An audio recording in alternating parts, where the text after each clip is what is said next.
Okey. Alhamdulillah, alhamdulillah, alhamdulillah.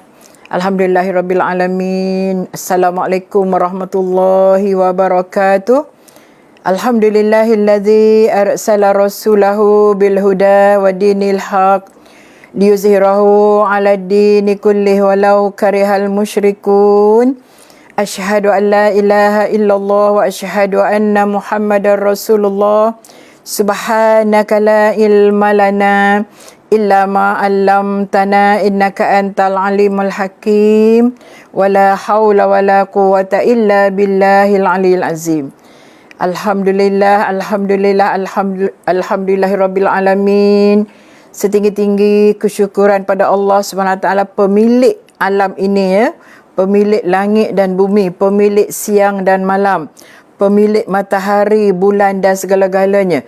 Alhamdulillah, kita bersyukur sangat-sangat kepada Allah Subhanahu Wa Taala atas nikmat-nikmat yang diberikan kepada kita yang tidak putus-putus. Masya Allah, tabarakallah, ya. Walau sesaat pun nikmat-nikmat Allah tidak pernah putus, ya, yang diberikan kepada kita, iaitu nikmat sihat, nikmat kita ada masa, ada ruang untuk berada bersama-sama di taman-taman syurga pada petang ini. Nikmat Allah rezekikan kita juga nikmat berada di dalam keimanan kepada Allah Subhanahu Wa Taala.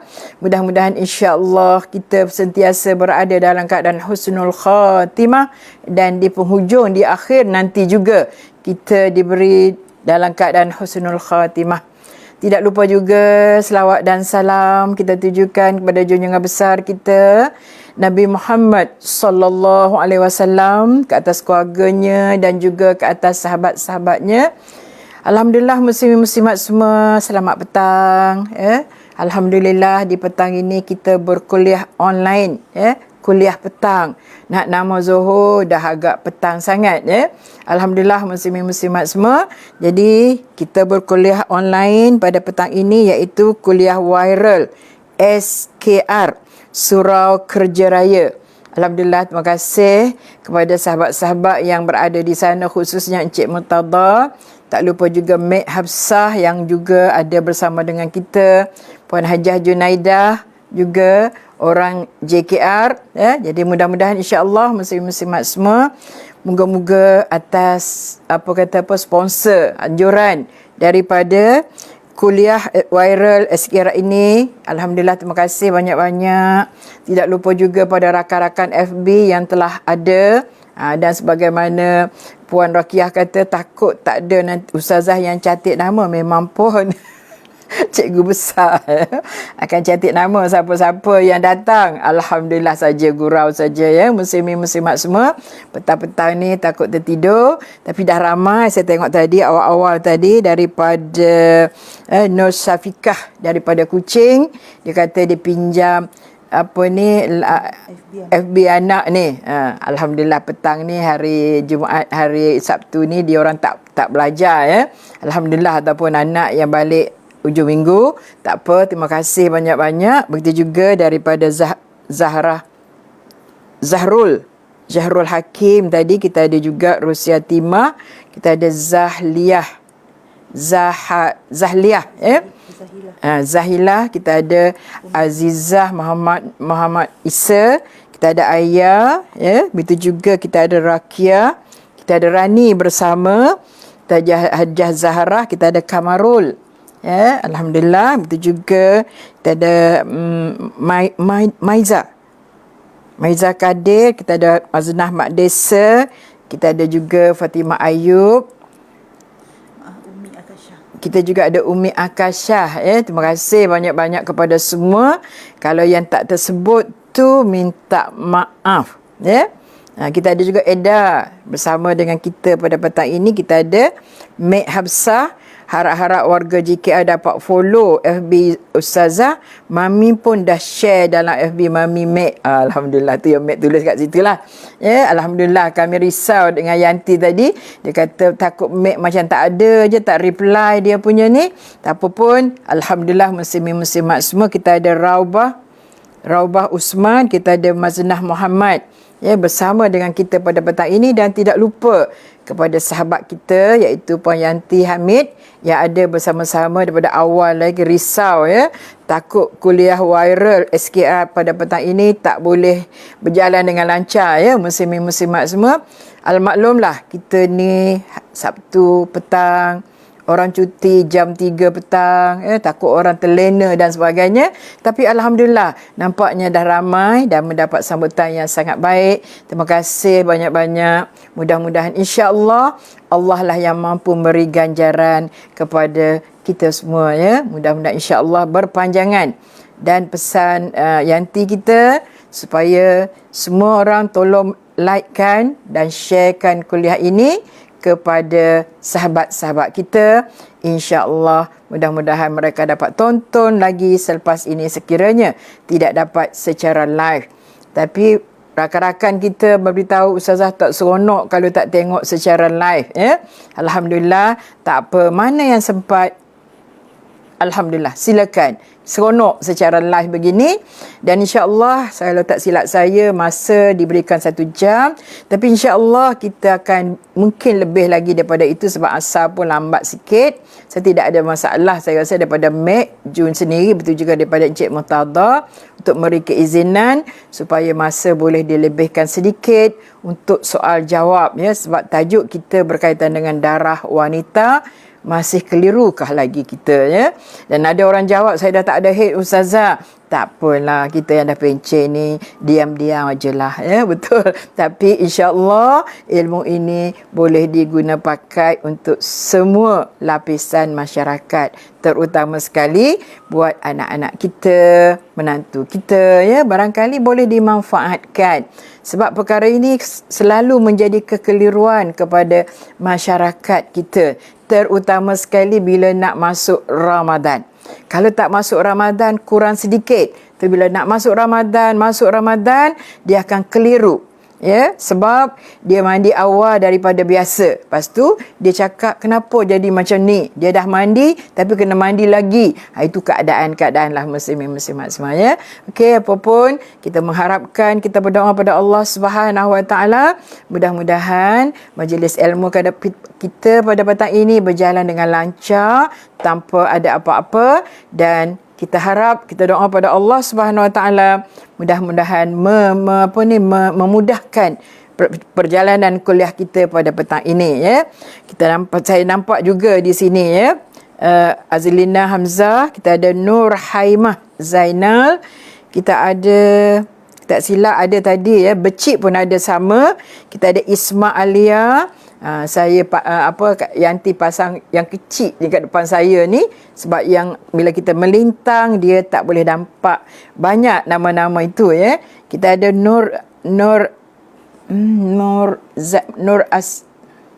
Nuraidah Hashim ya.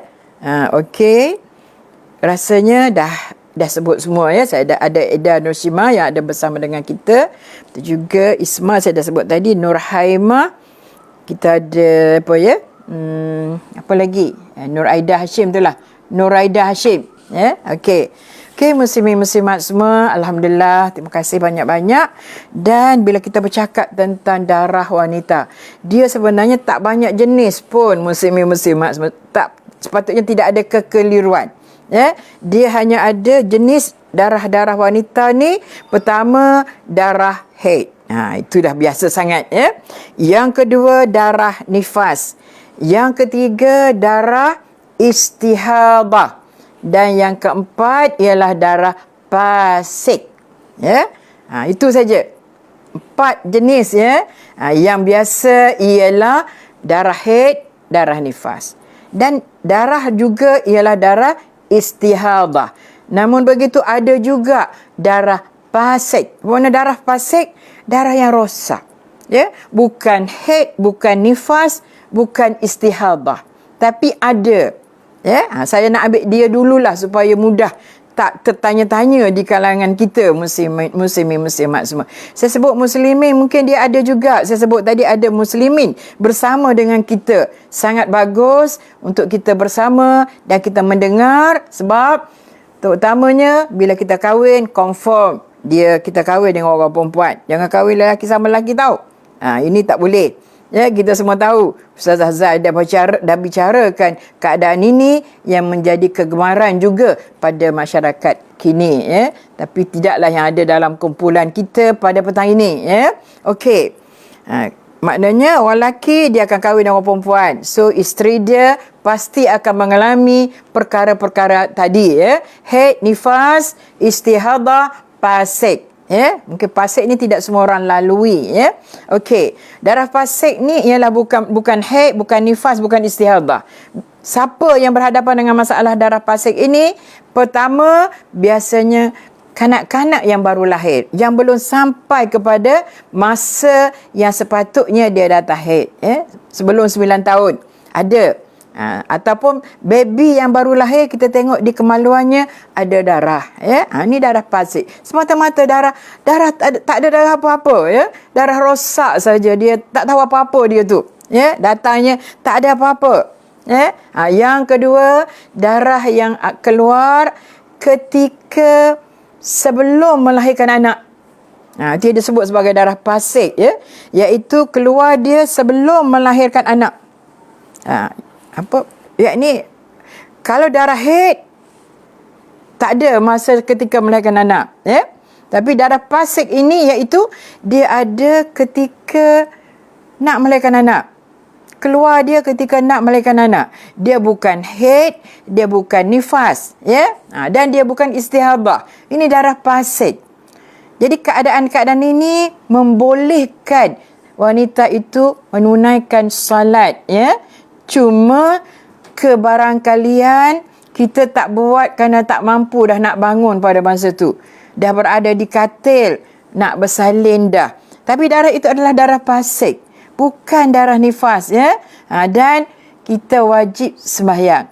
Dan kalau tak buat pada masa tu, maka kita wajib qada kemudian. Dicatat, ya, berapa lama melibatkan waktu Zuhur, melibatkan waktu Asar, mungkin melibatkan waktu Maghrib, mungkin melibatkan waktu Isyak, dan mungkin juga melibatkan waktu Subuh, ya. Mungkin kita dah tak boleh nak bangun dah, dan terbaring di katil di hospital, dan kita tak dibenar bangun oleh nurse atau doktor, ya, sebab takut membahayakan. Sebab kita belum bersalin lagi. Ini dipanggil juga darah fasik. Apa makna fasik? Rosak. Ya, darah rosak yang tak ada apa-apa, ya. Jadi muslimin, khususnya muslimin juga perlu tahu yang isteri kita tak solat Zuhur tadi, dah duduk dalam bilik labor room tu daripada pukul 11 lagi. Tapi melahirkan anak jam 4 petang ataupun 5 petang, sudah melepasi waktu Zuhur dan juga waktu Asar. Beritahu kepada adinda-adinda kita supaya dia solat qada Zuhur selepas dia selesai nifas nanti, ya, muslimin muslimat semua. Sebab kita tak nak, ya, kita tertinggal solat. Hak dulu-dulu itu cerita lain. Tapi kalau kita ingat isteri-isteri muslimat-muslimat yang dulu bersalin, berhadapan dengan masalah macam tu, jarang orang bersalin terus keluar, ya. Tapi mesti kebiasaannya keluar air ataupun keluar darah. Sepatutnya masa tu memang kita solat, ya. Jadi kalau kita tak solat masa tu, maka hendaklah kita qadaan. Kalau kita bersalin 3 orang anak, maka 3 kalilah barangkali kita kena fikirkan, renung-renungkan bila kita bersalin jam berapa. InsyaAllah, ya, saya rasa kita ingat jam berapa kita melahirkan anak. Betul tak muslimat semua? InsyaAllah. Bila kita masuk dalam labor room, bila kita bersalin, ya. Jadi waktu yang terlepas itu mestilah kita qadaan. Zuhur ke, Asar ke, Maghrib ke, Isyak dan juga Subuh, ya. Okey, kita ada Cayang Hasnah, kita ada Salih Ahmad, ya, kita ada Ayah, kita ada Umi, kita ada Raja Aisyah, kita ada Siti Zuraidah, ya. Okey, kalau terlepas minta maaf saya tak sebut. Okey, muslimin muslimat semua, ya. Jadi bila sebut darah fasik itulah, ya. Jadi kita tinggalkan darah fasik, kita bicarakan tentang darah haid, ya. Bila sebut darah haid ialah darah yang keluar melalui faraj orang perempuan, iaitu selepas usia 9 tahun ke atas, ya. Dan darah ini bukan darah penyakit, ya. Darah haid bukan darah penyakit, iaitu darah yang keluar melalui faraj orang perempuan yang sehat ketika usia 9 tahun ke atas, ya. Kalau kurang daripada 9 tahun, maka dari segi hukumnya bukan haid. Tapi kalau ikut tahun Hijri, mungkin tak sampai 9 tahun, ya, muslimin muslimat semua. Untuk kita pastikan, ya, yang anak-anak kita telah sampai umur dan dia telah diwajibkan untuk menunaikan solat ataupun apa-apa kefarduan daripada Allah Subhanahu wa ta'ala, ya, muslimin muslimat semua. Sebab kadang-kadang, ya, mungkin nak kira kalau zaman-zaman saya dululah, ya, mungkin tak berapa ambil berat sangat, ya, kurang mengambil berat, ya, tentang solat, ya, muslimin muslimat semua. Tapi alhamdulillah, ya, tapi rasanya tidak terlalu lama sangat, ya. Okey, bila sebut darah haid ni, dia ada diberitahu kepada kita dalam mana-mana kitab pun, masa sekurang-kurang haid ialah sehari semalam. Ya, kitab Matan Al-Badrin yang pernah saya sebut dan sangat uzur dia. Dan saya dapat juga bila tengok-tengok dalam library saya ni, yang muslimin sebab tengok di belakang saya ni, saya jumpa kitab dah lama sebenarnya, iaitu kitab 501 soal jawab darah wanita. Tak sangka rupanya pada masa tu Ustazah Zai pun dah menulis buku bersama dengan Puan Rohayati Bakri, ya. Dan sebenarnya dia telah menjadi arwah. Mudah-mudahan Allahumma ghfir laha warhamha wa'afiha wa'fu anha, ya. Mudah-mudahan pahalanya mengalir kepada arwah Puan Rohayati Bakri yang juga menulis bersama saya juga 501 soal fiqh wanita dan juga 501 perkahwinan dalam Islam, ya. Orang tanya kenapa 501? Sebab tidak 502 lah. Rupanya Rohayati Bakri ni arwah Allah yarham, dia memang itu dia punya ni lah, ya. Jadi saya sempat menulis 2 buah buku yang saya sebut tadi, 501 persoalan fiqh wanita dan 501 persoalan perkahwinan dalam Islam. Masya Allah, tabarakallah, ya. Dan buku itu masih lagi dijual. Rupanya pada saya tengok, rupanya dia hadiah kepada saya sebelum dia meninggal bersama dengan Ustazah Zai, iaitu pada tahun 2011 saya dapat kitab ini daripada Puan Rohayati. Saya pun tak tahu. Tahu-tahu dia dah meninggal, muslimin muslimat semua. Sebab semasa kami bersama di dalam penulisan buku ini, saya nampak dia memang uzur dan memang dia kurang sihat. Okey, muslimin muslimat semua, ya. Kita doakan mudah-mudahan insya-Allah bila kita baca buku ni, kita dapat ilmu daripadanya, insya-Allah pahalanya mengalir terus menerus, ya. Itulah muslimin muslimat semua, sedekah ilmu yang kita kata, yang Nabi kata bila kita mati saja anak Adam semua akan hilang kecuali pertama sedekahun jariyah, yang kedua ilmu yang boleh memberi manfaat, dan yang ketiga doa anak-anak yang soleh dan salihah. Alhamdulillah, ya, muslimin muslimat semua. Sebab dia kata kat saya, ustazah, kalau ustazah ceramah bila saya tak ada, habislah.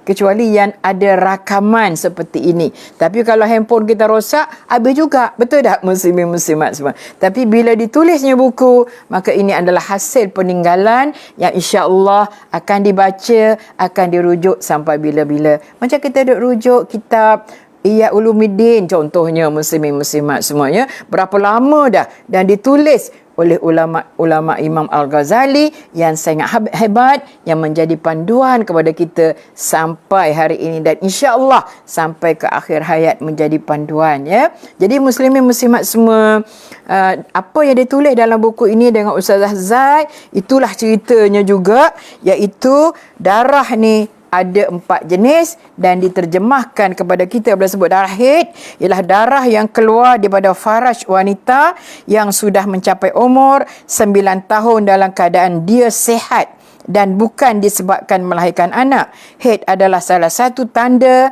bagi seorang kanak-kanak perempuan itu sudah mencapai balik. Ya? Dan dia kata di sini, darah haid paling sekurangnya ialah 24 jam. Katakan datang 10 jam saja, kira-kira daripada tadi 10 jam saja ustazah, lepas tu dah tak ada dah. Ya? Maka tak sampai 24 jam, maka dia bukan darah haid. Jadi darah apa?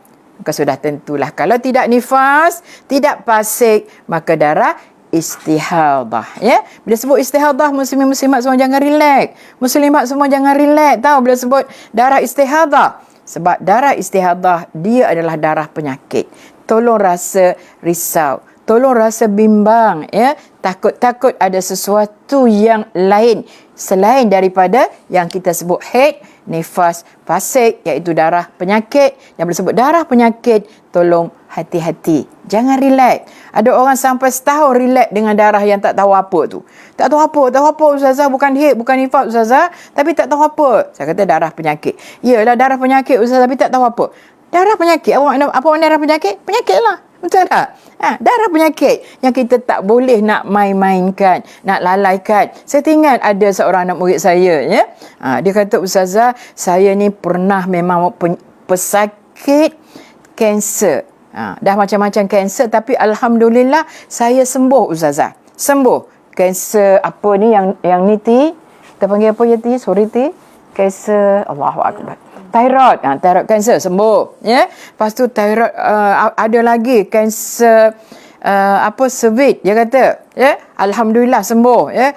Kanser yang ni payudara, alhamdulillah sembuh. Masya-Allah tabarakallah. Masih sihat muslimin muslimat semua, ya. Dan saya selalu saya mengajar di satu kuliah, dia akan ada, satu tempat dia akan ada. Jadi bila dia kata datang kurang, bukan haid, bukan nifas, sekarang ni keluar darah ustazah. Saya sangat risau, sangat takut kanser lagi satu, iaitu kanser rahim.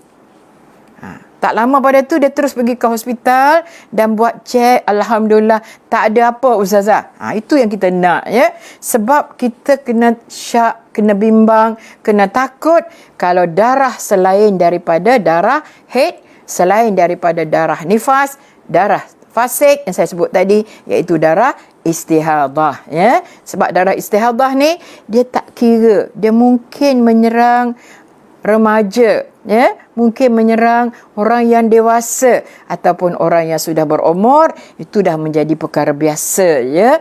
Darah istihadah. Jadi diharap sangat-sangat muslimin muslimat, khususnya muslimat, mengambil tahu hal-hal ini, ya. Sebab bimbang kalau dah lama sangat sudah ada penyakit. Kalau kanser, takut sudah ada berada di stage 4, ya, ataupun stage 5 katanya diberitahu pada saya. Jadi muslimin muslimat semua bila sebut haid, itulah takrifanya, paling kurang mesti 24 jam. Kalau kurang daripada 24 jam berarti yang hak tu tadilah istihadah, ya. Sebab bukan nifas, bukan yang fasik, iaitu penyakit. Jadi kenapa tiap bulan ustazah dah datang sekejap aja ataupun datang hanya beberapa jam saja habis? Tolong pergi cek dengan doktor, ya. Jangan pergi periksa doktor, kita yang doktor periksa, ya. Itu cakap orang kita lah, muslimin muslimat semua, ya. Kita ada Miss Liha, kita ada Rashidah, kita ada Radiah pun ada sama, kita ada Zaliha Zainul, kita ada Sanah Rawang, ya. Okey, muslimin muslimat semua. Saya harap ramai orang-orang muda yang ada bersama dengan kita, muslimin muslimat semua. Ada anak-anak kita yang bersama dengan kita. Tak apa, memang boleh tonton lagi muslimin muslimat semua, tapi takut ada soalan yang nak dikemukakan. Nanti kita ada soalan, ada sesi boleh mengemukakan soalan dan insya-Allah saya akan cuba untuk menjawabnya. Kita ada Baya Ishak bersama dengan kita. Okey, muslimin muslimat semua, ya. Ada soalan nanti setakat ini? Tak ada, Okey, muslimin muslimat semua, ya. Jadi sekurang-kurangnya ada 24 jam, sebanyak-banyaknya 15 hari, 15 malam. Ya. Lebih lagi daripada itu istihadah, ya. Dan hak seelok-eloknya, kebiasaannya ikut biasa, ya. Ikut biasa, iaitu 5 hari, 6 hari, 7 hari, 8 hari. Ini penting. kepada remaja-remaja kita, anak-anak kita, cucu-cucu kita yang pertama kali datang haid, dia tanda. Ya, maknanya dia tanda tiap-tiap bulan, dia datang berapa hari. Ini penting. Sebab kadang-kadang diri seseorang itu dia tidak sama, ya. Walaupun ada kaedah macam mana sekalipun, diri seseorang itu dia tak sama, ya. Saya minta maaf, kita tak sama. Ada orang dia datang memang sentiasa 15 hari 15 malam. Sejak daripada dia datang mula-mula sampailah sekarang ni dah umur dah 50 tahun. Memang tak pernah kurang daripada 15 hari 15 malam. Itu sangat penting muslimin-muslimat. Sebab pengecaman ini penting untuk menentukan kalau lebih daripada biasa itu adalah haid. Ya, contohnya dia datang 7 hari 8 hari saja, tidak pernah lebih. Tapi entah bila apa ustazah, sekarang dia buat hal nyanyuk kot. Itu bahasa gurauan kita, ya. Sebenarnya kalau lebih daripada kebiasaan, dia bukan haid, muslimin muslimat semua, ya. Kalau nak tahu dia haid atau tidak, pengecamannya kena lihat kepada darah tu sendiri macam mana. Sebab darah haid ini dia ada macam 3 keadaan. 4 keadaan, ya. Pertama, merah kehitaman. Itu sifat darah haid, ya. Kalau daripada 15 hari itu tak ada warna merah kehitaman, besar kemungkinan bukan haid, ya. Mungkin penyakit. Okey. Yang kedua, sifatnya dia berketul-ketul keluar. Ya. Betul tak? Muslimat jangan tanya muslimin, mana aku tahu. Jangan pula isteri paling toleh kat suami pula dah. Bang ni apa ni, dia ni tak ada betul-betul pun. Mana aku tahu, aku tak pernah datang haid lagi. Mana tahu akan datang, baru datang. Ya tak? Gurauan. Tapi realitinya, itulah sifat haid yang ada. Ya? Pertama, merah kehitaman. Yang kedua, berketul-ketul. Ya? Yang ketiga, bau dia lain tau. Hanya busuk sikit. Ya? Sebab tu janganlah sampai kepada dia tu kita tak bersih dengan betul, kita punya spender tu, okey. Yang keempat, keluarnya terasa panas, ya.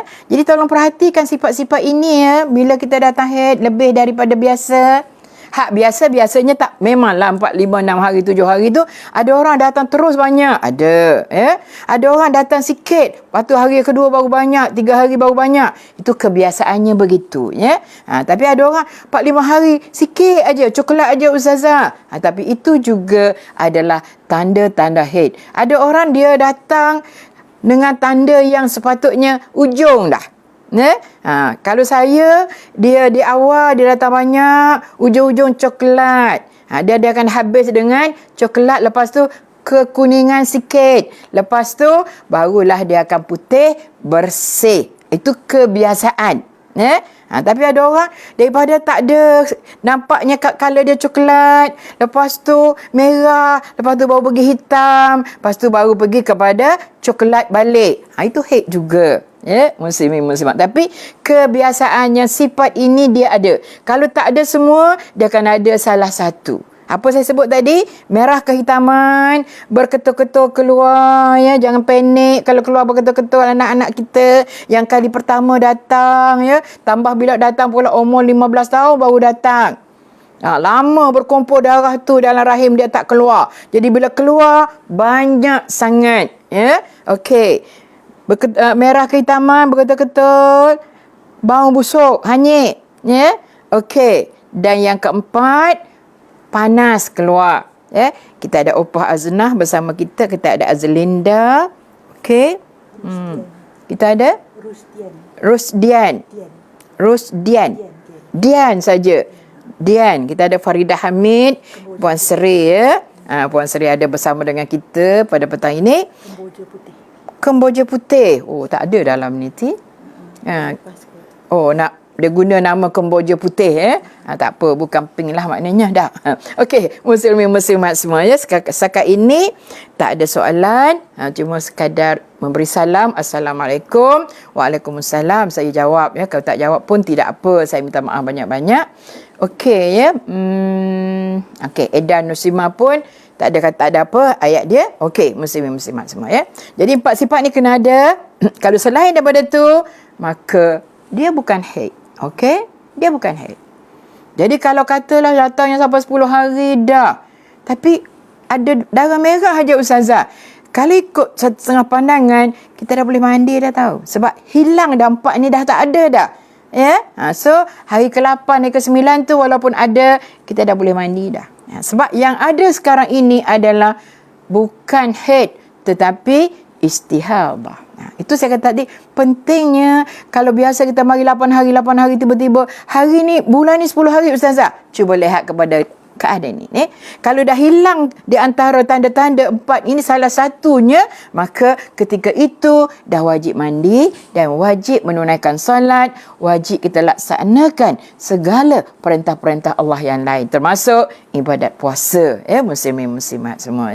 Sebab istihadah ni dia kena semayang. Dia wajib berpuasa, muslimin muslimat semua. Jadi saya harap sangat benda-benda macam ni kita sampaikan kepada anak menantu kita. Kadang-kadang lamanya datang, habis nak macam mana mak? Dah ada lagi. Terang kat dia. Ada dah tanda ketul-ketul? Dah tak ada mak. Hitam dah tak ada mak. Bau pun dah tak ada dah. Panas lagi dah masa keluar? Tak ada. Keluar gitu aja. Tapi di apa kita punya buat nak kata pampers tu bukan macam baby sangat. Apa kita pakai itu? Pad kita, pad kita tu ada merah tapi merah cair saja.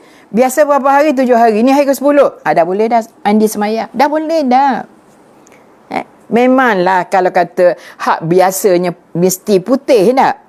Bau bersih. Yes, betul, itu yang diajarkan oleh Aisyah kepada kita, guna kapas. Tapi sekarang ni dah melebihi daripada kebiasaan kita. Itu maksud saya. Sebab tu saya katakan tadi, anak-anak kita, remaja-remaja kita, tolong tandakan, di dalam buku ke, di dalam handphone ke, di mana-mana sahaja yang sebenarnya kita ni sejak datang haid memangnya 6 hari saja, 7 hari saja, 8 hari saja. Lepas tu memang dah bersih dah. Cuma lately ni nampaknya dia buat hal. Yang buat hal tu yang kita kena hati-hati. Takut itulah yang dia sebut sebagai istihadah. Sebab haid paling kurang 24 jam.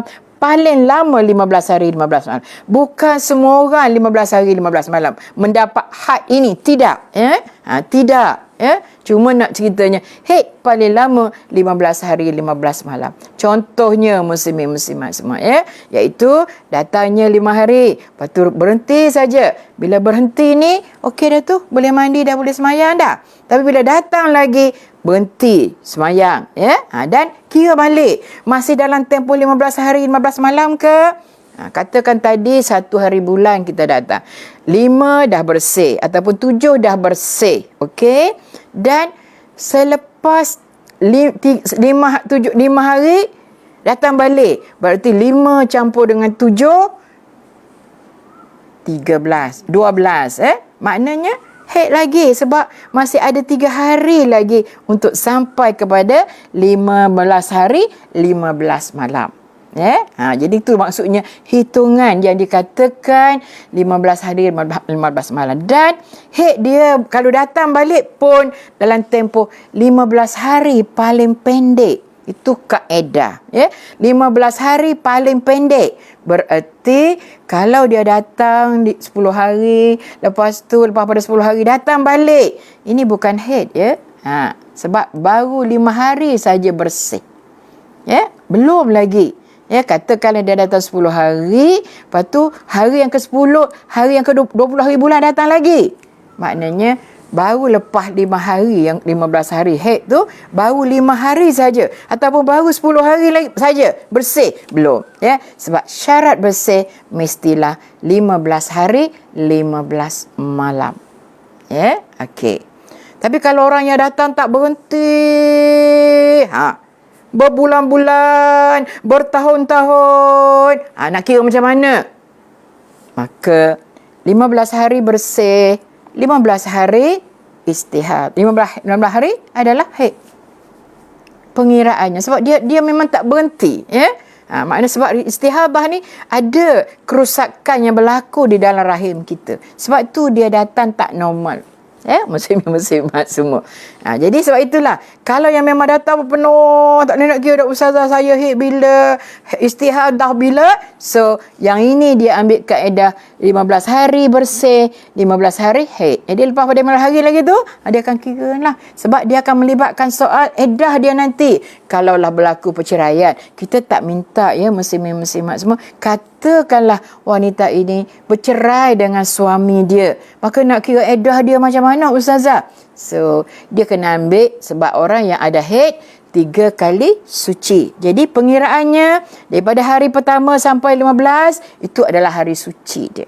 Pada tu 15 hari lagi adalah hari haidnya, maka baru bersih tu dikira sekali bersih. Begitulah juga ada bulan yang keduanya dengan bulan yang ketiganya. Selesailah edahnya 3 kali suci. Muslimat semua.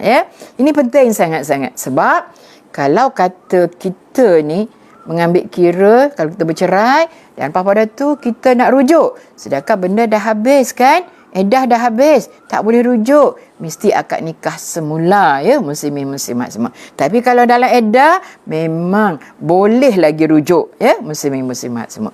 Dan kita bimbang juga, takut nanti dia kahwin dalam tempoh edah. Nak kira macam mana? Susah nak kira ustazah. Bila diceraikan oleh suami, kira-kira dah haid sepanjang masa macam ni, maka saya kira boleh kahwin. Ini nampak benda ni, formula ni tak guna sangat. No, tidak Sebab itu dalam Islam dia ada kaedah istihadahnya, dia ada kaedah nifasnya, dia ada kaedah haidnya, supaya kita tidak keliru dan insya-Allah supaya tidak melibatkan soal kita tinggal solat lama Puasa tak apa, tidak ada masalah, tinggal puasa memang ada hukum boleh menggantikannya.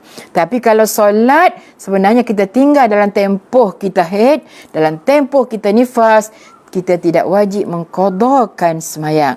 Jangan ada orang yang sengaja memanjangkan haid maka dia tak payah sembahyang. Tidak muslimat semua. Suami tolong beritahu kepada isteri bila dah habis haid tolong mandi, kerana wajib menunaikan solat. Jangan kita kira hak setu saja. Bukan, no. Tidak. Saya tidak nak bicarakan tentang perkara macam yang hal itu Tapi tolong tak bagi tahu kat isteri bila dah betul-betul bersih, alhamdulillah.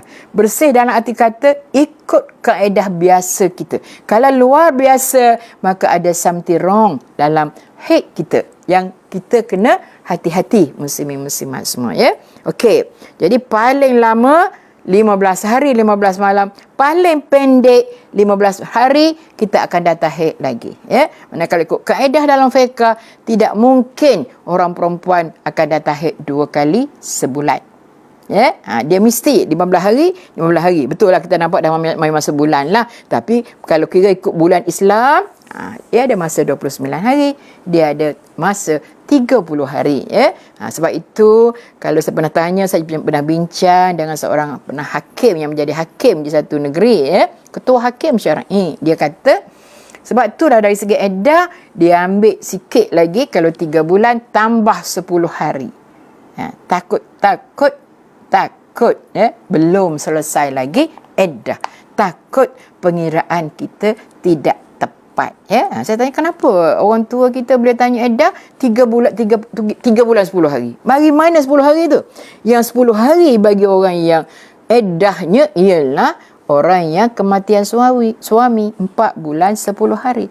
Kalau yang haid, yang masih ada haid ni, dia memang 3 kali suci, tetapi ditambahnya 10 hari supaya tidak berlaku dalam keadaan belum habis lagi edah ataupun dah habis edah rujuk dia bagi orang Kelantan kata basi sikit Roqiyah tahulah dengan Fatimah Ayub dia tahu dia orang Kelantan, Mek Absah dia orang Kelantan orang Kelantan kata basikan sikit ataupun kita extra cakap Inggeris pula dah ekstrakan 10 hari supaya takut berlaku macam tadilah kahwin dalam tempoh edah ataupun rujuk ketika tidak di dalam edah. Kita bagi ekstra 10 hari bagi yang kes-kes perceraian, kes-kes nak rujuk, kes-kes habis edah ataupun tidak Itu saya bincang dengan ketua hakim di sebuah negeri Dia kata kenapa kita bagi 10 hari lebihannya supaya ada tidak berlaku lagi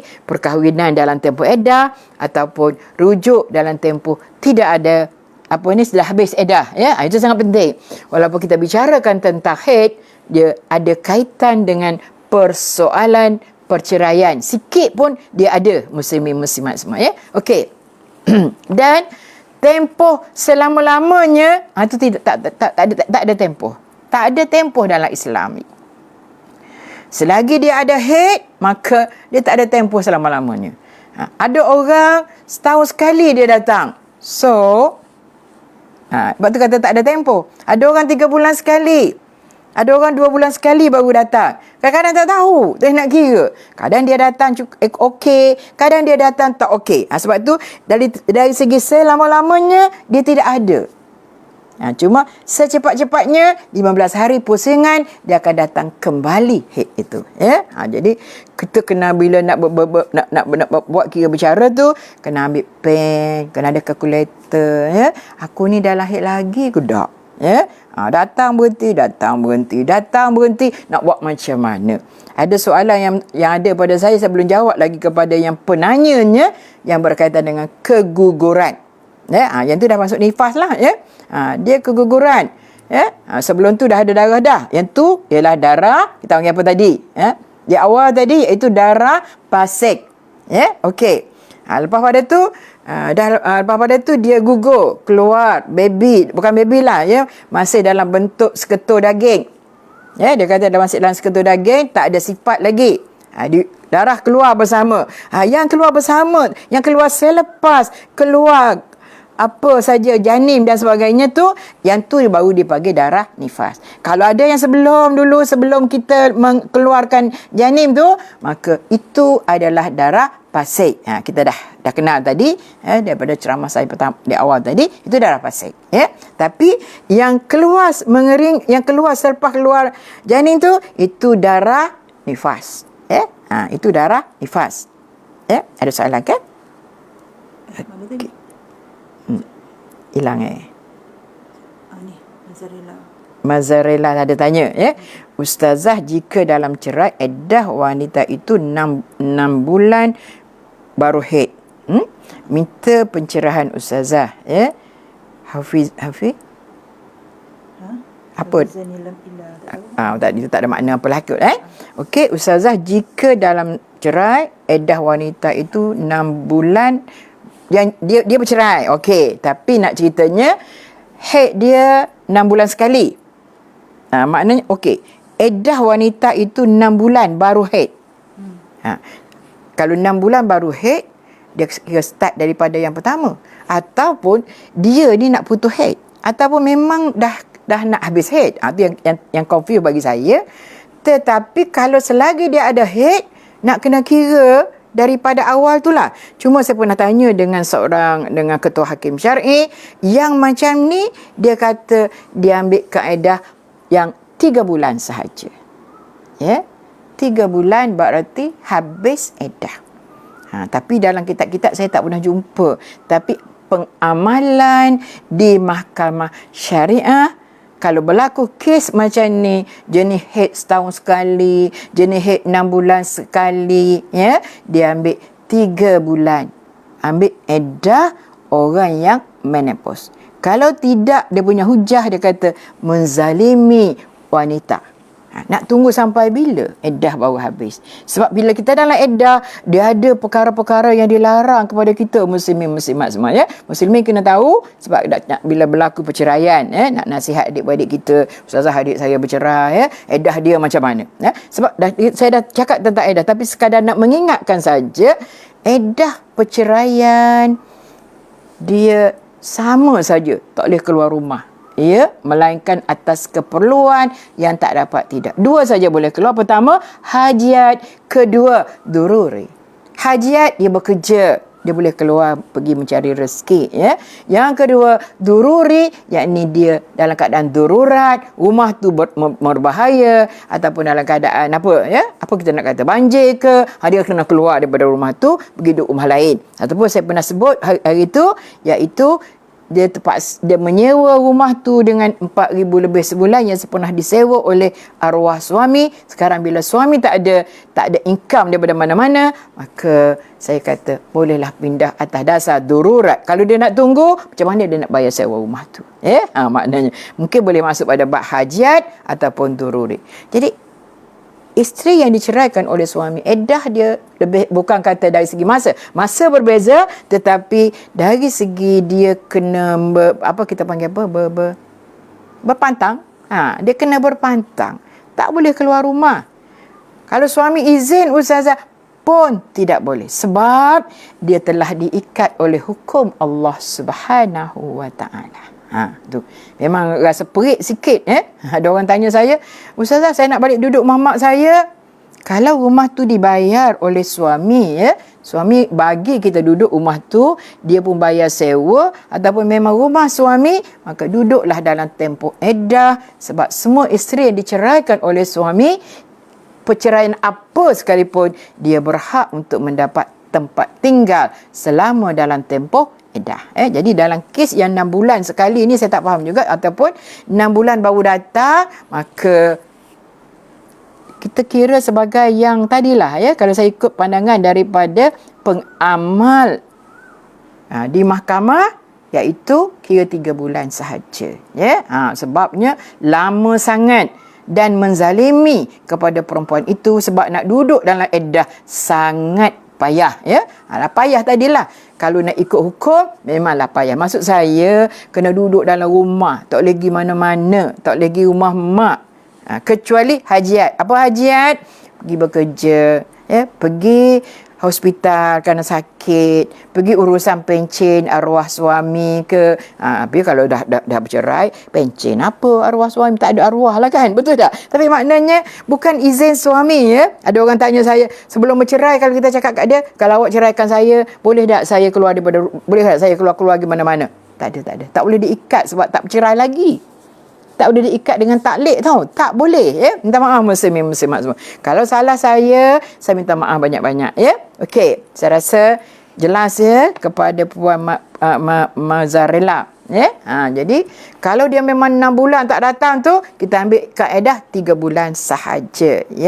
Itu sebab menganiaya wanita. Saya katakan tadi, pengamal di mahkamah menggunakan kaedah itu. Muslimat semua. Okey. Yang ni apa dia? Ada soalan perempuan yang tak ingat beberapa hari dan berapa kali dia haid, sebab tak mencatat haid perempuan tersebut tak menentu. Kadang-kala 3 bulan sekali, kadang-kala 7 bulan baru datang. Bila berlaku perceraian, bagaimana kiraan iddah? Mohon pencerahan Ustazah Bonda Zariah. Okey, terima kasih. Siapa nama? Ida. Jadi kalau dalam kes macam ni, macam saya cerita tadilah, yang 6 bulan tu, dia macam lama sangat, tak sepatutnya. Sebab kalau ikut biasa orang sihat, memang tiap-tiap bulan dia datang. Tiap-tiap bulan dia datang biasanya. Tetapi kalau lah kata lama sangat, lebih sampai 6 bulan, iaitu dia kena ikut kaedah 3 bulan tadilah. Sebab kita ada dalam bab iddah ni kan, dia ada banyak jenis. 3 bulan bagi orang yang dah pencen, bukan orang pencen tapi orang yang dah menopause. Saya sebut pencen je, takut rasa macam ni sangat. Jadi ambil yang 3 bulan tu, okey, itu satu yang pencen, ataupun 3 kali suci. Tapi kalau lama sangat menjadi suatu kezaliman kepada seorang wanita. Jadi 3 kali suci, ataupun 3 bulan, ataupun sehingga melahirkan anak. Jadi kalau ada kes yang 6 bulan sekali, 7 bulan sekali, tak menentu, tak ingat kalau dia nak datang, dia datang, 10 bulan datang sekali, yang macam ni kita ambil kaedah yang saya sebut tadilah. Kalau rasa nak, boleh pakailah. Tapi pada saya, ini adalah kaedah yang digunakan pakai oleh pengamal yang bekerja di mahkamah. Sebab nak menentukan haid seorang wanita ni, iddah dia yang jenis orang macam ni. Kalau yang jenis tetap, tak apa. Iddah macam mana tu hakim, saya nak kira kamu datang macam mana. Tak kira, tak menentu. Rasa nak datang, dia datang. Rasa tak nak datang, dia tak nak datang. Itu cakap orang Kelantan lah.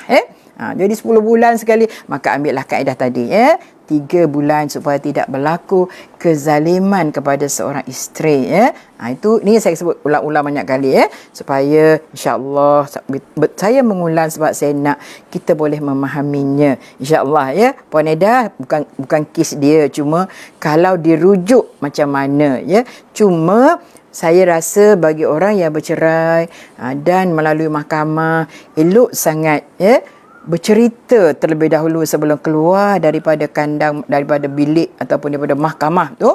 Sebelum keluar, tanya Tuan Hakim bagaimana saya nak kira iddah saya, ya. Dia akan beritahu, ya, insya-Allah. Kata sebab terutama sekali haid saya tidak menentu. Kalau nak kira 3 kali suci, saya rasa 2 tahun Tuan Hakim.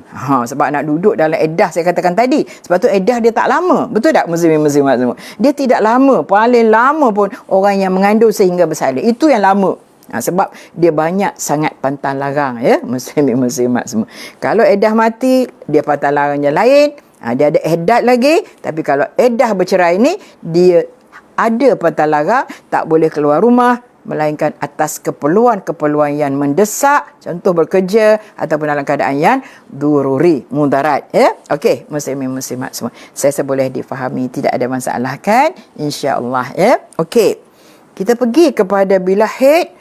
Tadi tanda-tanda tu tadi, jadi kalau ikut kebiasaannya macam itulah. Dan bila nak tahu tanda keringnya, sebagaimana yang berlaku dan Aisyah pernah menyebut dalam satu hadisnya, maka naklah kita menggunakan kapas untuk memastikan bersih. Cuma ada orang tanya saya, Ustazah, kalau setakat kita dekat luar sikit tu, yang tu tak ada Ustazah, tapi kalau korek sampai dalam, ada. Tak payahlah korek lah jauh sangat, kan, minta maaf lah, ya. Sebab ada kadang-kadang Ustazah dia suruh korek sampai ke dalam. Sebab saya pun nak sebut istilah korek sampai ke dalam tu, yang disebut tu setakat mana, wallahualam, kan. Jadi biasa sahaja, ya, yang sampai oleh jari kita bila kita membersihkan najis kita, ya, sama ada kita buang air besar ataupun kecil, ya, yang setakat mana. Jadi tak perlulah kalau di belakang tu setakat sampai jari kita. Sebab tu kita pakai jari je dalam bersuci, kan. Ada kita pakai sampai ke lengan, sampai ke sini, no, tak. Kita pakai jari saja bila kita menyuci najis kita. Termasuk juga yang depan pun, ya. Setakat sampai saja. Tak perlulah sampai. Saya minta maaf lah, ya. Saya minta maaf orang lelaki tak tahu cerita ni. Biar orang perempuan sangat faham dengan perkara macam ni. Bagi saya, tidak pernah saya rasa untuk nak sampai ke dalam. Sampai 1 inci ke, 2 inci ke, nak pasti darah tu ada tak ada. Ke dalam tu kita tak tahu cerita apa dah. Wallahualam, ya. Apa yang ada kat dalam tu, wallahualam, kita tak tahu, muslimin-muslimat. Minta maaf, minta ampun, saya tak tahu, ya. Bagi saya, sekadar sampai oleh hujung jari kita tu, cukuplah kita bawa kapas, kita masukkan ke dalam, ya dah. Kalau dah clear, okeylah, dah boleh mandi dah, ya, dah boleh sembahyang dah, insya-Allah, ya. Supaya kita nak kepastian saja, ya, muslimin-muslimat semua, ya. Okey. Jadi ada orang tanya saya, sampai setakat mana Ustazah? 1 inci ke, 2 inci ke? Tak payahlah sampai ke situ. Kesian pula kita korek tak pasal-pasal pula dah. Kan jadi bahaya pula. Mungkin sebab kita masuk jari jauh sangat, sampai ada lagi kesan-kesan darah. Itu saya rasa tidak sampai ke situ. Wallahualam. Hukum yang setakat saya tahu, tidak perlulah sampai sejauh itu. Sebab dia apa saja penyucian najis, dia pakai jari saja, ujung jari saja, ya. Kita basuh najis yang belakang pun sama juga. Setakat yang hak bulatan tu saja, ya. Hak bulatan tu saja. Lebih tu tak payah sampai ke belakang, ke dalam-dalam. Minta maaf, ya, kalau saya bercakap terlalu terus terang, ya. Sebab saya tak nak kita sampai sejauh itu. Sebab mungkin ada orang dia orang ni kan jenis orang ni kan, dia ada jenis was-was ada. Yang jenis was-was ni dia mandi wajib pun 1 jam.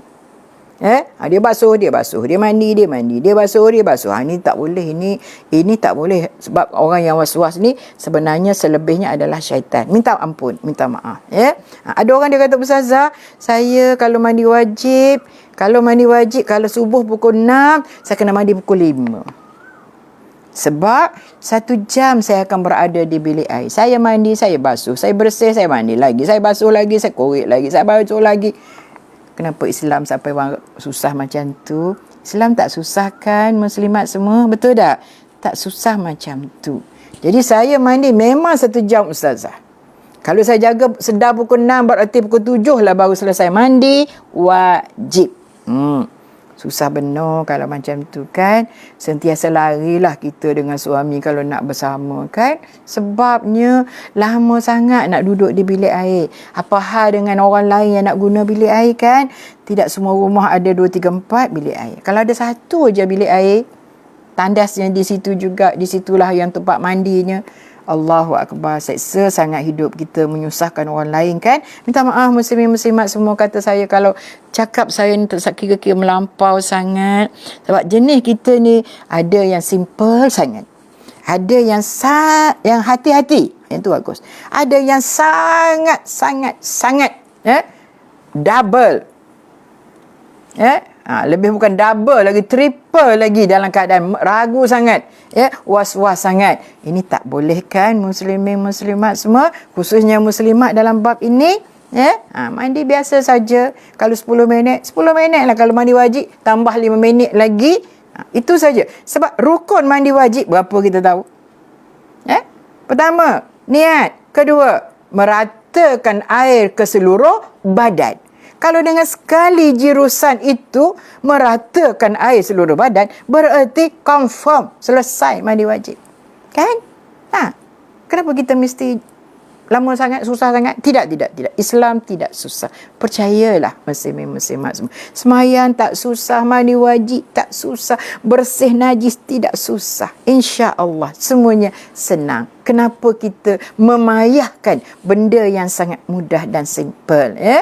Buanglah soal-soal was-was itu muslimin-muslimat semua Okey. Zai Akmal tanya, kalau bersalin operation, kadang-kadang darah tak banyak keluar, macam bersalin normal, masa bila kita boleh solat? Dah tak ada, habislah. Sebab dia nifas ni, dia sekurang-kurangnya dia ada sekelip mata. Macam tu je. Habis saja, tak ada, dah mandi. Okey? Katakan datang balik. Tak apalah. Selagi tak cukup 15 hari, dia stay dikira nifas. Jaraknya berhenti tu dengan datang balik. Okey, boleh faham kan? Ti faham ti? Yang ti anggap okey lah. Takut saya bercakap payah orang nak faham payah. Okey, katakan kita bersalin. Okey, 10 hari bersih dah. Okey, kita mandi, kita semayang, kita puasa. Okey? Selepas itu, selepas 10 hari datang balik, dia nifas lagi tau. Sebab nifas paling lama 60 hari, 60 malam.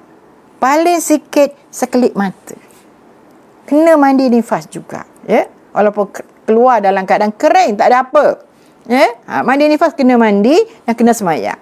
Okey? Tapi katakan datang bersalin sampai 10 hari bulan, 20 hari kering. Okey, kita pun mandi. Lepas pada 15 hari datang balik. 16 hari ke 16 daripada bersih tu, 20 campur 15 35. Berarti yang hari ke 36 tu dah bukan nifas, haid. Sebab haid paling kurang 15 hari, 15 malam. Lepas tu kalau datang balik, haid dah. Sebab itu dari segi hukum dia kata haid dah tu. Sebenarnya darah tetap darah, tapi pengiraannya ikut darah haid lah. Perkara yang dilarang masa haid, masa nifas tu sama saja. Cuma pengiraannya, kebiasaannya 7 hari dan sebanyak-banyaknya 15 hari, 15 malam. Maknanya kalau melebihi daripada 15 hari dia datang semula, berarti bukan nifas, tapi itu adalah darah haid. Okey, nanti boleh faham kan? Okey, sorry muslim-muslimat. Sebab saya takut saya bercakap tu berbelit-belit, okey. Jadi kalau kata Zaid Akmal tanya ni, kalau dia bersalin, kalau kata cerita orang bersalin operation, darahnya tak banyak, kering, mandilah. Datang balik berarti nifas lagi. Tapi kalau lebih daripada 15 hari 15 malam, berarti itu adalah darah haid. Kalau dalam tempoh 60 hari. Okey. Keguguran pun sama juga tau. Walaupun dia gugur bendanya sekeping aja, sebesar tapak jari saja orang kata dah. Tak ada sifat apa-apa lagi ustazah. Jadi dia ni kena macam mana? Nifas jugalah. Dia punya iddah dia paling kurang 1 lahzah, paling lama 60 hari 60 malam. Dia non-stop ustazah. Tak apalah, tunggu sampai 60 hari lah kalau nak tunggu. Kalau tak nak tunggu, lebih baik kita jumpa doktor, takut ada berlaku bleeding yang membahayakan kesihatan kita. Muslimat semua, khususnya muslimat lah. Sebab saya pun pernah berlaku keguguran dan tak lama, saya rasa, seingat saya lebih kurang 2 minggu saja. Lepas tu dia kering, tak ada apa dan tak berulang lagi. Alhamdulillah, boleh mandi, boleh sembahyang, dan juga boleh melakukan ibadat-ibadat yang lain, baca Quran dan sebagainya, tawaf, sa'i. Sebab dia banyak lagi cerita dia tu kan. Bukan kata setakat semayang saja. Kita bercakap di kita duduk sekarang ni tentang semayang saja. Bila dah masuk Ramadan, puasa pula. Bila pergi umrah, pergi haji, tu nak tawaf, nak sa'i kan. Bila kita nak berihram dengan, boleh berihram, tak ada masalah. Tapi bila nak tawaf, kita perlu bersih daripada hadas kecil dan hadas besar, dia berkait-kait di antara satu sama lain. Bila sebutkan tawaf, teringat bayang Baitillah, rindunya ya Allah nak pergi sana kan. Tapi insya-Allah, mudah-mudahan kita doa, mudah-mudahan COVID hilang dan insya-Allah COVID diangkat oleh Allah Subhanahu Wa Taala dan insya-Allah dibuka semula untuk kita pergi menunaikan ibadat umrah, begitu juga ibadat haji pada tahun 2021 ini, sebab tahun 2020 tak ada orang boleh pergi buat haji, kecuali yang istimewa saja, yang dipilih oleh Allah Subhanahu Wa Taala dan dipilih oleh pihak Arab Saudi untuk menunaikan ibadat haji. Okey, muslimin muslimat semua, saya rasa dah clear. Jadi bila tentang nifas, haid clear insya-Allah, dan tentang nifas macam itulah, dia akan dikira nifas sebaik sahaja setelah melahirkan anak. Keluar baby tu, itulah, darah itulah dikira nifas. Kalau kata ikut Imam Syafi'i, kalau anak kita bersalin anak kembar, yang akhir sekali yang keluar itulah, hak darah tu baru dikira darah nifas. Habis tu kalau dia keluar lama, ustazah tempoh, kalau melibatkan waktu solat, tandakan. Maknanya kita kena qada balik solat kita. Sebab selagi tak habis keluar baby itu, kalau kata 4 orang lah yang ada tu, maka yang keempat lahir itulah baru dikira darah nifas. Sebelum itu pasik kita dah bincang tadi, kena solat kan. Kalau tak solat kena qada. Puasa tak apa, saya katakan tadi, sebab puasa dah semestinya bila tinggal memang wajib qada. Sembahyang bila tinggal wajib qada, tetapi sepatutnya kita tidak tinggal. Tidak ada istilah qada dalam bab sembahyang. Tapi bila tinggal, memang kena qada. Itu je. Tak ada istilah qada, tak ada ilmu tentang pelajaran tentang qada ni, sebab sebenarnya sembahyang itu hanya ada sembahyang tunai sahaja. Adaan. Tapi sekiranya berlaku disebabkan tertidur ke, terlupa ke, kena wajib qada, tapi dia tak ada istilah. Kalau sakit wajib qada, ustazah, sepatutnya tidak ada istilah sakit yang menyebabkan kita kena qada solat. Sebab sembahyang ni kena sembahyang. Bila sakit kena sembahyang. Tak boleh sembahyang berdiri, duduk. Tak boleh duduk, baring. Tak boleh baring, pakai isyarat. Begitulah kelonggaran-kelonggaran yang diberikan oleh Islam kepada kita muslimin-muslimat semua. Tapi kadang-kadang senang aja kita tinggal solat kan. Sewenang-wenang aja, sibuk sikit tak solat. Memanglah dah terbaring macam tu, dah cerita lain lah. Sakit kepala sikit, dah tak solat, sangat bimbang lah dengan azab neraka Allah Subhanahu Wa Taala, sebab kita tidak mudah meninggalkan solat. Okey, darah haid kita clear, kita dah bicarakan. Yang kedua, darah nifas pun dah jelas, muslimin muslimat semua. Selain daripada itu, maka dia akan pergi kepada istihadah dan juga kepada apa dia panggil dia pasik. Jadi darah yang keluar ini walaupun banyak dan sikit dan sebagainya, selagi tidak ada tanda-tanda haid tadi, maka ini darah istihadah ataupun darah pasik. Jadi apa yang wajib kita buat? Kita wajib solat dan kena ambil air semayang, mandi dulu. Tak wajib mandi, tidak wajib mandi. Wajib just kadar kita diwajib untuk membasuhnya, bersihkan darah tu dulu. Lepas pada tu ambil wuduk. Lepas pada ambil wuduk, terus kita minta maaf, salah cakap sikit, Pertama, yang istihadah ataupun pasik tadi, kalau kita masih berkemampuan untuk nak solat, maka basuh dulu, pakai pad. Pakai pad, lepas pada tu ambil wuduk, terus solat. Dan air sembahyang dia hanya valid untuk satu solat fardu sahaja. Satu solat fardu sahaja. Solat-solat sunat, boleh, tidak ada masalah. Nak baca Quran, boleh, tidak ada masalah. Nak solat sunat, boleh. Nak baca Quran, boleh, tidak ada masalah. Solat sebelum ke, solat selepas ke, yang sunat rawatib tu, tidak ada masalah. Tapi ada setengah orang, saya rasa tak sedap lah Ustazah nak solat pakai apa ni dalam keadaan. Ini bukan soal istilah sedap tak sedap. Seronok tak seronok, nyaman sik nyaman, orang Sarawak kata dah. Dia tak ada istilah tu. Persoalannya wajib sembahyang dalam keadaan macam mana sekalipun. Kalau setiap kali saya rokok, sekali saya sujud, saya rasa dia keluar, tidak apa, sebab dia sudah ada penampalnya, tak ada masalah. Walaupun keluar tidak ada masalah. Yang tak boleh tu dia menitik ke tempat lain dah. Tapi yang tempat tu ada, bila kita sudah solat ada, masa kita solat terasa benda tu keluar, tidak ada masalah. Sebab kita dah istihadah, dia keluar ke tak keluar ke, tidak ada masalah semasa kita solat. Dan untuk solat-solat sunat tidak ada masalah. Untuk nak baca Quran tidak ada masalah, pakai hak tu je. Tapi bila nak solat fardu yang lain, maka wajib kita ambil semula.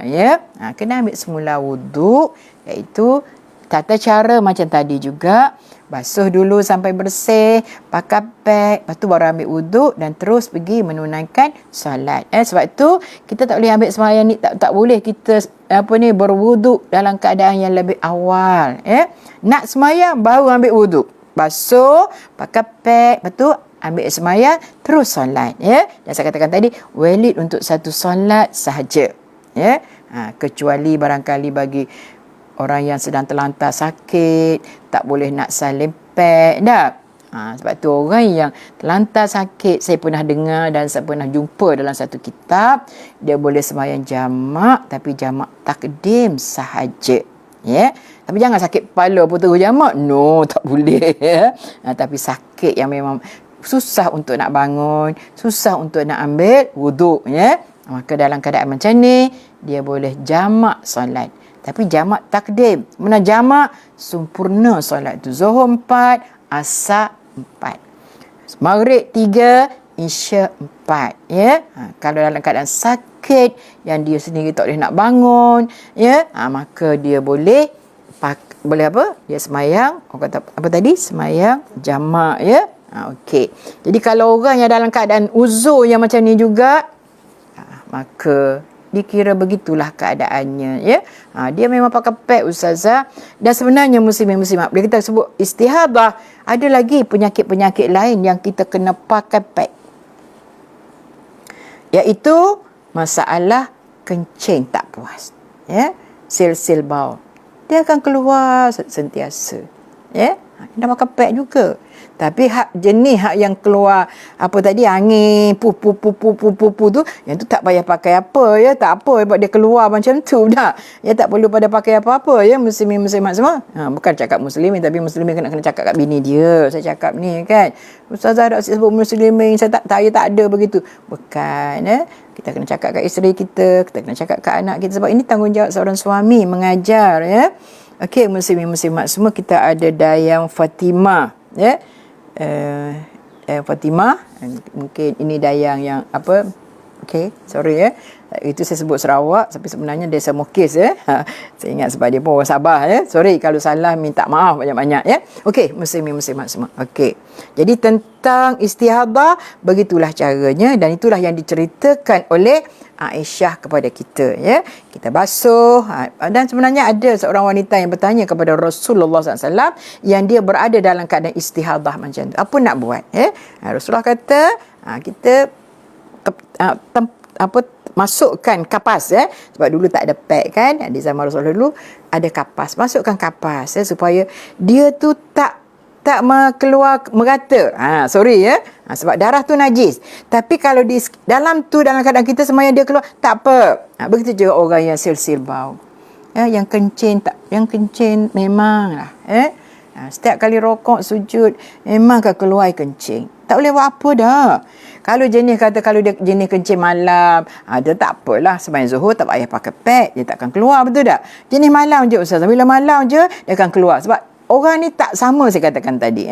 Ada orang, Ustazah saya ni dalam keadaan nak menunggu satu solat, satu lagi pun, saya dah tak berani Ustazah. Sebab tu saya nak tanya Ustazah, boleh tak saya solat sunat selepas kita sembahyang Zuhur, selepas saya sembahyang Maghrib? Boleh tak? Boleh, tak ada masalah ya.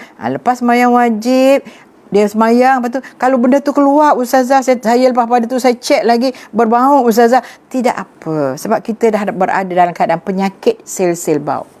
Yang kencingnya tak puas, dan selalunya dihadapi oleh orang-orang yang dah berumur, ya. Orang-orang dah berumur, al-maklumlah, semua dah longgar belaka kan. Sorry lah saya cakap macam tu, muslimin-muslimat semua. Yang kecil hati jangan marah kat saya, ya. Sebab itu sudah orang kata apa, dah jadi fitrah dah. Fitrah manusianya begitu. Bila muda lain, ya. Bila dah tua lagi satu peringkat tu, kalau dalam kitab fiqh dia panggil kitab tua gayut. Allah, kita kalau sebut tua gayut kecil hati rasa dah. Tak apalah, tak tua lama.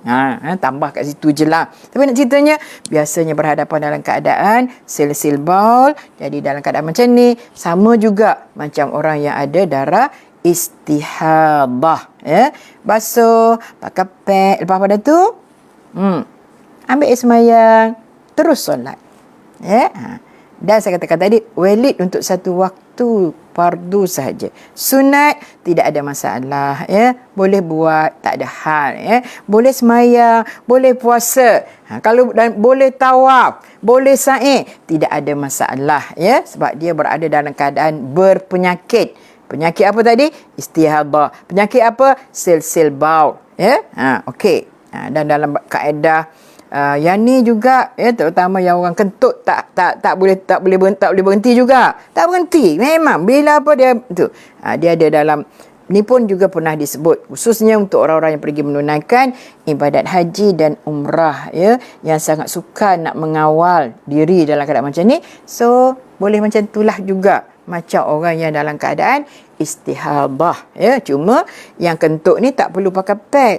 Tapi kalau istihadah ataupun sel-sel bau, dia kena pakai pad, ya. Muslimat semua. Okey, kita dah sampai masa ke ti? Dah lebih dah? 4.17. Oh, dah 4.13. Okey, saya rasa untuk saya nak cerita, barangkali dah tak ada dah untuk saya nak cakap apa. Tetapi dari segi pengiraan tu, memang kena ambil pen lah. Ikut kira balik. Kalau tak cukup 15 hari lagi, okey. Ataupun datang balik dalam tempoh 15 hari, okey. Itu dipanggil head, ya. Okey, muslimat semua khususnya, ya. Dan kalau kata memanjang sampai 15 hari tiap bulan, perhatikan beberapa perkara yang berkaitan dengan ada tak benda-benda yang bersangkut paut dengan haid. Kalau tak ada bersangkut paut, maka itu juga adalah darah istihadah, ya. Okey. Rani ada tanya, Ustazah yang jenis batuk sehingga terkencing dan solat batuknya berulang-ulang kerana kena berhenti solat ke atau kena basuh dan pakai pad, kemudian batuk lagi, terkencing lagi. Yang ni kira dah berpenyakit lah. Ya, jangan kira makna dia dah tak boleh. Kalau kata dia memang dia batuk Ustazah ketika nak maghrib aja dia batuk. Jadi kena sembahyang awal lah. Jadi kalau memang jenis dia dah lagu tu lah, kalau kita tidaklah kita batuk sampai berpuluh-puluh tahun, tidak, tapi dalam tempoh kita batuk, dan itulah yang kita hadapi. Memang kalau kata basuh, lepas tu bila solat, bila batuk lagi, kena berhenti lagi, basuh lagi, sampai bila kan? Tak apa. Boleh pakai kaedah ni tadi juga, ya. Kaedah kita berpenyakit, ya, ataupun sel-sel bau yang tak boleh nak tak boleh lagi dah. Ambil sembahyang, kita tak perlu basuh, tak perlu pakai pad, sebab kena pakai pad sebab terkencing. Lepas tu ambil sembahyanglah. Tak ada masalah, ya. Habis satu waktu, dan untuk sembahyang yang satu lagi fardu, maka ambillah, ya, basuh dulu, tukar pad yang baru dan solatlah. Ambil sembahyang, InsyaAllah, ya. Tak apa, ketika kita batuk tu saja, Orang kata 2 minggu. Sebab ada orang batuk 40 hari. Orang kata, saya tak pasti. Ada orang kalau batuk sampai 100 hari. Tidak. Ada orang ada, ya. Tapi eloklah sebab ni pun penyakit juga, ya. Supaya tidak lama, ya. Tapi kalau dalam bentuk macam Rani kata tadi, begitulah keadaannya, ya. Okey. Awilana bertanya, ni orang daripada Sungai Lang. Kalau orang yang biasa terkicit, hanya satu wuduk sahaja yang boleh pakai, kalau nak solat lain kena berwuduk lain, ya. Kalau orang terkincit, macam terkencit ni dia belakang, depan juga. Kalau istilah nama, ya. Tapi kalau memang begitu keadaannya berterusan, ya, macam itulah juga kaedah dia. Mana dia berterusan, dia tak ada kata dia boleh berhenti ustazah sekejap-sekejap, ataupun kalau saya makan makanan ni, contohnya makan buah petai ke, dia boleh berlaku macam tu. Jadi janganlah makan masa nak solat. Sebab ada kita boleh mengelak, betul tak? Tapi kalau tak ada makan apa-apa pun ustazah, batuk tak berhenti, terkencit pun begitu juga ustazah, terkencit pun begitu juga, tak apalah, ya. Ini dianggap sebagai dalam keadaan kita bermasalah, dalam keadaan berpenyakit, ya. Maka kaedah yang tadi jugalah, istihadah jugalah, ya. Satu wuduk hanya untuk satu solat fardu. Sekali wuduk untuk satu solat fardu. Solat-solat yang lain tidak ada masalah. Boleh lakukan solat sunat. Berapa banyak nak solat sunat, ya. Dan boleh baca Quran. Tidak ada masalah. Okey. Sabariah ada tanya. Ya. Okey. Assalamualaikum ustazah. Kalau darah haid tak normal. Contoh 5 hari keluar darah. Lepas tu 2 hari tak keluar darah. 5 hari keluar. Lepas tu tak keluar dah. Kalau darah haid tak normal, contoh 5 hari keluar darah, lepas tu 2 hari tak keluar darah. Kemudian datang balik haid pada hari yang ke-8. Okey, hari ke-8 tu kira haid lah, sebab masih dalam tempoh 15 hari. Lepas tu tak keluar balik pada hari ke-9 hingga hari ke-12. Okey. Mana tak keluar tu dah habis lah. Kira hari yang tak keluar darah tu kena solat atau tidak? Kenalah, sebab kita dah kira bersih dah. Bila datang balik. Adakah penyakit ini sentiasa ataupun jarang-jarang? Kalau biasa, tak boleh dah. Dia nak kira macam kata tadi lah. Macam kita peringkat awal tadi. Haidnya ikut biasa berapa hari. Lepas tu istihadah. Bila istihadah kena solat. Tapi kalau macam ni lah keadaan, dia 5 hari, betul dia berhenti. 2 hari, datang balik, itu kita solat. Lepas tu, selepas itu, datang balik, tapi masih dalam tempoh edah haid 15 hari, maka sebelum sampai 15, itu bolehlah dia berhenti, kira darah apa, ya. Kalau keluar lagi, tak keluar darah, tu kena solat, ya. Kalau dah keluar balik, maka itu wajib dia berhenti. Yang kalau tak ada, wajib dia solat. Tu. Sebab kalau dah tempoh berhenti, sebab kita pun tak tahu bila dia berhenti. Tiba-tiba tak ada je. Okeylah, kita mandi, kita solat. Nak tunggu sampai lama mana nak kata gitu ni? Contohnya lah tak. Tengok tak ada dah ni. Tak ada, mandilah. Dia datang balik, berhenti baliklah. Sampai 15 hari. 15 malam. Selagi dia tak datang tu, dia datang dalam tak tu, 2 hari berhenti, 2 hari berhenti. Kalau solat tak apa masalah, mesti semai. Tapi kalau puasa macam mana? Ya, yang menjadi persoalan kita nanti, kalau puasa. Masa dia berhenti tu, nak kira sah tak puasa? Ataupun kena ganti balik? Tu cerita. Betul tak? Saya rasa mesti orang nak tanya begitu juga, ya. Tapi tak tertanya sebab bukan bulan Ramadan. Kalau bulan Ramadan jadi macam ni, nak kira macam mana? Hari yang ke-5 tadi, 5 hari keluar darah, lepas tu 2 hari tak keluar darah. Kita pun mandi, kita pun semayang, kita pun puasa. Hari ke-8 datang balik. Hari ke-8 datang balik tu, kita berhenti, kita mandi. Bila datang balik, kita berhenti solat, kita berhenti puasa. Jadi ada. Sampailah berlalu macam tu. Itu nak kira macam mana. Semayang tak apa, kita tak heran sangat. Betul tak? Masing-masing. Tapi bila puasa, yang selang 2 hari kita puasa, yang selang 3 hari kita puasa, kira ke tak? Okey. Kalau ikut Imam Syafi'i, tak puasa, tak kira puasa tu. Kena ganti berlaku nanti. Tapi kalau ikut Imam Malik, dia kata okey, tak apa, hak berhenti tu kira bersih. Jadi cerahlah muslimin-muslimat semua.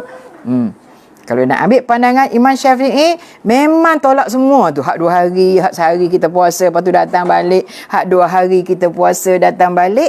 Ikut Imam Syafi'i semua ditolak. Ya, kena ganti balik. Tu, sorry muslimin-muslimat semua. Tu yang saya dapat, yang saya tahulah. Tapi kalau mazhab lain, ada yang kata kira puasa, ada yang kata tak kira puasa. Cuma sekarang ni kita nak ambil mana? Terserahlah. Terserahlah muslimin-muslimat semua nak ambil hak mana kan. Tapi kita ingat, kita di sini bermazhab Syafi'i. Nak pindah-pindah dengan mudah tak elok kan. Tak elok macam itulah. Tapi kalau tak banyak hari, ganti aje lah ya. Ramai orang dia puasa, dia ganti lebih sentiasa supaya takut masa dia apa tu sebenarnya belum bersih lagi ya. Persoalan kalau kata dia tak mandi lagi, dah kering tapi dia tak mandi lagi, itu tak ada masalah, dia puasa, memang boleh puasa, tak ada masalah. Dia boleh mandi lambat lagi pun tak apa. Cuma mungkin dia akan tertinggal waktu subuh, mungkin tertinggal waktu zuhur, mana dah masuk pada peringkat makruh sebab tak tambah lagi masuk pada waktu, dah masuk waktu, tinggal waktu subuh, tinggal waktu zuhur tak solat kan.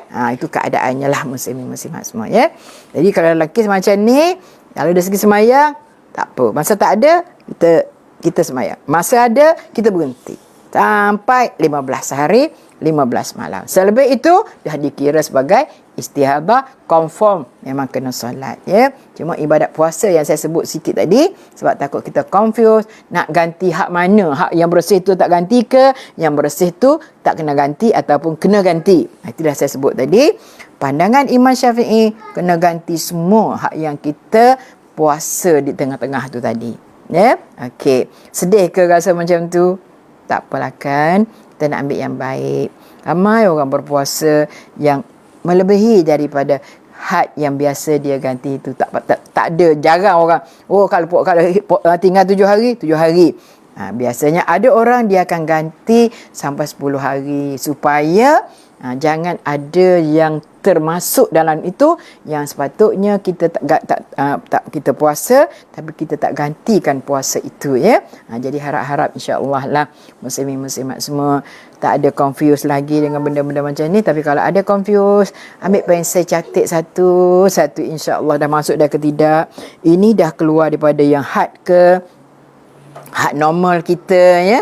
Tapi kalau macam mana pun akan ada orang yang tidak normal keadaan. Tu boleh tidak normal, payahlah nak kira. Tak apalah. Saya katakan tadi, ikutlah kebiasaan dia datang. Kalau memang dia datang sentiasa 15 hari dalam keadaan dengan darahnya hitam, darahnya pekat, darahnya berbau hanyir, darahnya panas 15 hari. Tak apalah. 15 hari je lah. Tak kisah. Ya? Tapi lebih daripada 15 hari, memang kena mandi dah. Kena kira setakat tu aja ya. Tapi kebiasaannya tak adalah sampai 15 hari. Biasa 7-8 hari saja normal biasanya muslimin muslimat semua ya. Jadi insya-Allah mudah-mudahan tidak ada kekeliruan kepada kita lagi ya. Sebab dia sebut darah wanita masih keliru ke tidak. Kadang-kadang keliru bukan keliru dari aspek apa ya. Yang tadilah perkiraan yang sangkut-sangkut, yang berhenti, yang datang, yang berhenti datang macam ni ya. Okey muslimin muslimat semua, saya rasa kita dah berada pada waktu kecemasan, tapi dah soalan pun dah tidak ada sebab tak lama lagi kita akan menyambut, kita akan waktu asar. Jadi kalau tak ada apa-apa, macam mana ya asar? Okey, Jun sendiri macam mana? Ya, saya rasa tidak ada halangan untuk kita sama-sama berhentikan setakat ini ya muslimin-muslimat semua. Insya-Allah harap-harap tak masuk Ramadan nanti tak ada persoalan lagi tentang haid yang tak habis-habis kita bicarakan muslimin-muslimat semua. Buku banyak ada ya. Ada macam kata tadi Ustazah Zai yang menulis buku ini ya. Bersama dengan Puan Rohayati Bakri. Sebab ada Rohayati juga seorang dalam ni lagi ya. Tapi dah Puan Rohayati ni dah arwah ya. Dia banyak menulis buku-buku, masya-Allah, orangnya sangat simple, muslimin muslimat semua. Dan saya katakan tadi, saya sempat menulis bersamanya 2 buah yang telah diterbitkan dan alhamdulillah sangat laku. Tapi sejak sekarang ni dengan ada Google-nya, ada internetnya, buku-buku kurang laku di pasaran kecuali dirujuk sekali-sekala, muslimin muslimat semua ya. Okey, saya minta maaf salah silap saya. InsyaAllah, terima kasih banyak-banyak kepada sahabat-sahabat daripada JKR, daripada FB semua ya, yang bersama-sama yang sokong, yang bersama dengan saya, kita dalam sama-sama dengan saya untuk berada di taman-taman syurga. Mudah-mudahan asbab inilah yang melayakkan kita untuk berada di syurga Allah Subhanahu Wa Taala, dan share muslimin muslimat juga asbab kepada kita yang boleh membantu menyelamatkan kita daripada azab api neraka. Mudah-mudahan asbab, saya katakan, jangan kata sebab ikuti kuliah ustazah boleh masuk syurga. Tidak, tidak, saya tidak pernah ada memberi jaminan tiket begitu. Cuma sebagai asbab, mana tahu asbab-asbab kita berada di taman-taman syurga, kita dipilih oleh Allah Subhanahu Wa Taala untuk berada di syurga Allah Subhanahu Wa Taala.